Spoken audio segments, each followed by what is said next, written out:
President Trump threatens to close the U.S. Mexico border, and he's cutting hundreds of millions of dollars in aid to 3 countries in Central America. Hello, I'm Anand Naidu, and this is The Heat.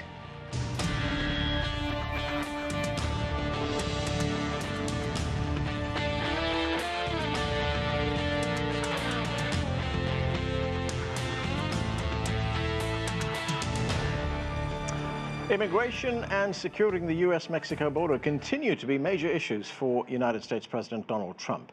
As thousands of migrants try to enter the U.S. either by seeking asylum or crossing illegally, President Trump is warning that he's prepared to shut down the border between the United States and Mexico.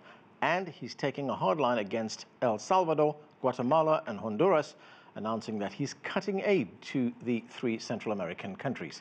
He says they haven't done enough to stop large numbers of their citizens heading to the U.S. We begin with CGTN correspondent Toby Muse, who joins us now from the newsroom.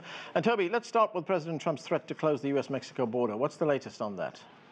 Well, the latest is this is not the first time that President Trump has threatened to shut the border with Mexico, but this is the first time he's been so specific about the timing. Last week, when he first announced this, he said it would be sometime this week. Now, he says this is because of a crisis at the U.S.'s southern border with large amounts of illegal immigrants crossing the border from Mexico into the United States. To put this into some sort of context, there were 100,000 apprehensions in March related to these illegal border crossings. The Border Patrol simply says it is at its breaking point.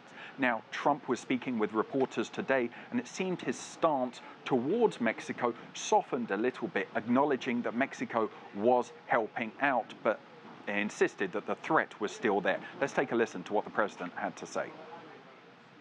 Mexico is now stopping people coming, very easy for them to do, stopping people coming in through Mexico. Let's see if they keep it done, if they keep doing that.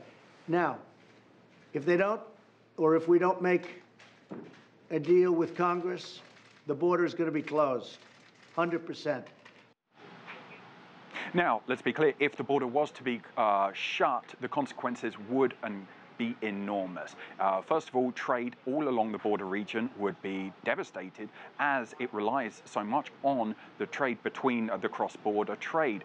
Also, it would go further than just the border region. These 2 countries share $600 billion worth of trade. And just to give you one example, the U.S. Car Manufacturers Association today put out a statement saying that if the border was closed, they estimated that the entire U.S. car industry would survive 7 days before they ran out of necessary imports coming from Mexico. Anand? Toby, President Trump is also targeting those 3 countries in Central America that I mentioned over the immigration issue. What can you tell us about that?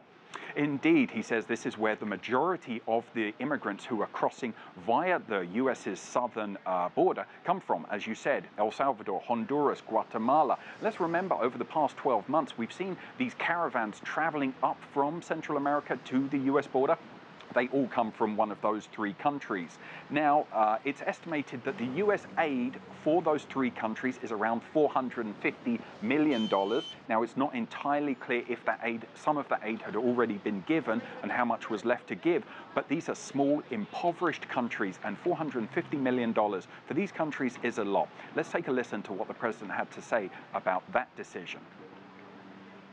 We pay hundreds of millions of dollars to Honduras and Guatemala and El Salvador as a combination.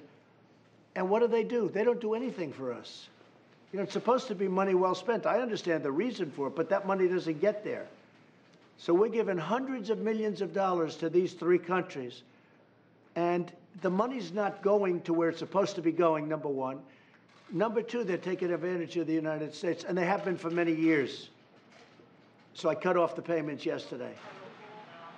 So this aid, where does it go into these 3 countries? It mainly goes to programs to alleviate both poverty and violence. These are some of the most violent countries in the world and some of the most impoverished. Well, poverty and violence is the main reasons for the number of these immigrants who are leaving, heading towards the U.S. Now, critics of the president's decision saying what he may have done is sowed seeds for a new wave of immigration to come from Central America to the United States. Anand? Thanks, Toby. That's CGTN's Toby Muse reporting.